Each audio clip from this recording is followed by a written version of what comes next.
پایگەڕۆ میهرەبان پێیخۆشە و دەیەوێت بەهۆی ڕۆژووەوە بمان خاتە ناو بەهەشتێکی تایبەتەوە، دەرگایەکی تایبەتی داناوە بۆ ئەو کەسەی کە بە ڕۆژووە، وەکو فەزڵ و ڕێز و حرمەتێک.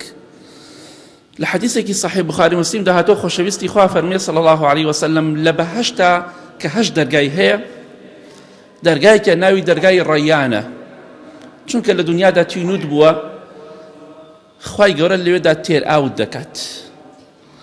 خۆشەویستی خوا فەرمێ صلی الله عليه وسلم لە ڕۆژی قیامەتە ئەو دەرگایە تەنها تایبەتە بەو کەسانەی کە بە ڕۆژوو بوونە، ڕۆژوویان گرتووە.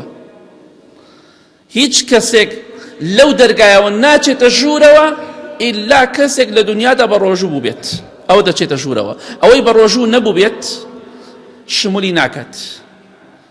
بۆیە پێغەمبەری خوا فەرمی صلی الله عليه وسلم ئەوە تایبەتە بەو کەسانەی کە لە دنیادا بە ڕۆژوو بوونە. بێگومان دەرگایەکە دەرگای ڕۆژوو بێ دەرگایەکی زۆر جیاوازە. خوا لەو کەسانەمان بگیڕێ لەو دەرگایە بچینە ژوورەوە.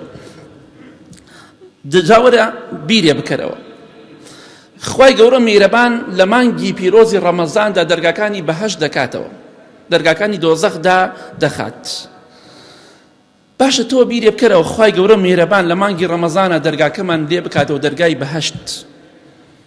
ئایا تۆ بڵی بەیانی ئێمە بە ڕۆژوو بین، بەیانی مەحروممان کە لەو دەرگایە؟ نا بەخوا بە ڕۆژوو بەخوا مەحروم نابیت. هەر لە دنیادا کاتێک کە بە ڕۆژوو دەبیت دەرگات لێ دەکرێتەوە، ئەبێ لە ڕۆژی قیامەتە خوا و دەرگای لەسەر دابخا کاتێک کە بە ڕۆژووی نا بەخوا دای ناخات. دڵخۆش بە ڕۆژێک دێت لەو دەرگایەوە پێشوازیەکی گەرمت لێ دەکرێت، فەرموو بڕۆ بەهەشتەوە سەلامی خواتان لەسەر بێ، بڕۆن بەهەشتەوە چونکە لە دنیادا بە ڕۆژوو بوون دەبێ ناو خوادا، ڕێز و حرمەتێکت لێ ئەگیرێ خەیاڵیە، بە دڵ و بە مێشک و بە خەیاڵتان نایەت، کەواتە بە ڕۆژووی دڵخۆش بە. خوا فەرزی کردووە لەسەر دڵنیا بە ڕۆژێک دێ دڵخۆشت دەکات، ڕۆژێک دێ پێشوازیەکت لێ دەکرێت لەبەر ئەو ڕۆژوە ئەو تونێت و برسێتیە زۆر دڵخۆش دەبیت بە ئیزنی خوا.